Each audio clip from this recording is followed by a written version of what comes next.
په افغانستان کې د سرو زرو د استخراج او پروسس صنعت په افغانستان کې د سرو زرو د استخراج او پروسس صنعت په وروستیو کلونو په ځانګړې توګه د 2016 کال په پیل کې د ملي اقتصاد په یوې مهمې ستراتیژیکي ستنې بدل شوی دی. افغانستان د سرو زرو یا طلا د لویو او ناسپړل شویو زېرمو په لرلو سره اوس د سرو زرو د یو رسمي تولیدوونکی او صادرونکی هېواد په توګه د بدلون په لور روان دی. د دې ملي شتمنۍ په مدیریت کې نوي بدلونونه د هېواد په اقتصادي او صنعتي پالیسیو کې د بنسټیزو بدلونونو ښکارندویي کوي. که غواړئ د افغانستان د وروستي اقتصادي او صنعتي پرمختګونو خبر سئ نو خامخا د اوروج چینل سبسکرایب کړئ.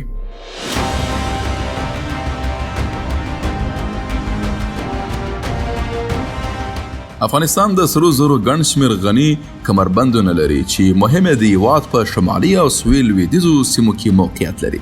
د افغانستان اسلامي امارت له کورنیو شرکتونو او نړیوالو کنسورشیمونو په ځانګړې توګه له چینایي شرکتونو سره ګڼ شمېر تړونونه لاسلیک کړي تر څو د درنو ماشینریو او عصري ټکنالوژي په کارولو سره د غریزو رګونو څخه د سرو زرو استخراج ترسره شي.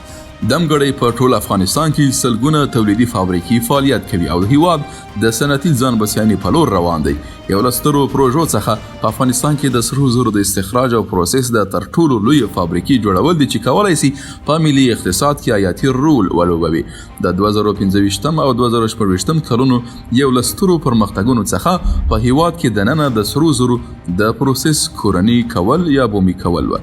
له دې وړاندې خام سره زر په غیر قانوني ډول او پرته له تصفیې ګاونډیو هېوادونو ته قاچاق کېدل، خو اوس په کابل او هرات کې د سرو زرو د تصفیې څو کوچنۍ او متوسطې فابریکې جوړې شوې دي چې د ناخالصو موادو د جلا کولو او 24 عیار ته د سرو زرو رسولو وړتیا لري. له تصفیې وروسته سره زر په معیاري شمشونو کې د کورنیو نښو یا مارکونو سره ویلې کېږي.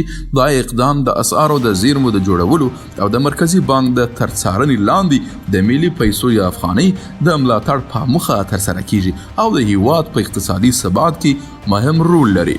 د افغانستان اسلامي امارت همدارنګه نوي قوانین وضع کړي چې پر اساس د خامو سرو زرو صادرات منع شوي او یوازې د شمش او پروسس شوو سرو زرو صادرات مجاز دي. په دې برخه کې فعالو شرکتونو ژمنه کړې چې استخراج به په مسلکي ډول او د نړیوالو معیارونو سره سم ترسره کوي او لږ تر لږه سلنه د سرو زرو پروسس به د افغانستان په دننه کې عملي کوي. د دې پرمختګونو سره سره د سرو زرو صنعت لا هم له سترو ننګونو سره مخ دی. د دوامداره برېښنا نشتوالي یو له مهمو ستونزو څخه ده، ځکه د سرو زرو صنعتي پروسس دوامداره برېښنا ته اړتیا لري چې په ډیری کاني سیمو کې لا تر اوسه په بشپړه توګه نه ده چمتو شوې.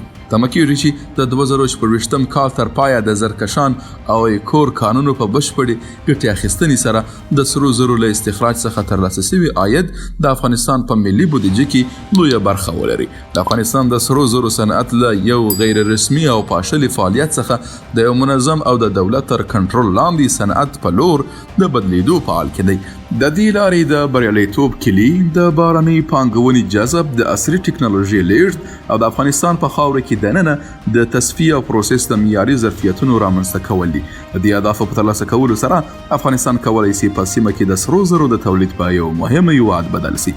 په ټوله کې د سرو زرو د استخراج او پروسس صنعت کولی شي په راتلونکي کې د افغانستان د اقتصادي ودې یو له اصلي ستنو څخه وي او د ځان بسیاینې، کارموندنې او د ملي پیسو په ثبات کې مهم رول ولوبوي.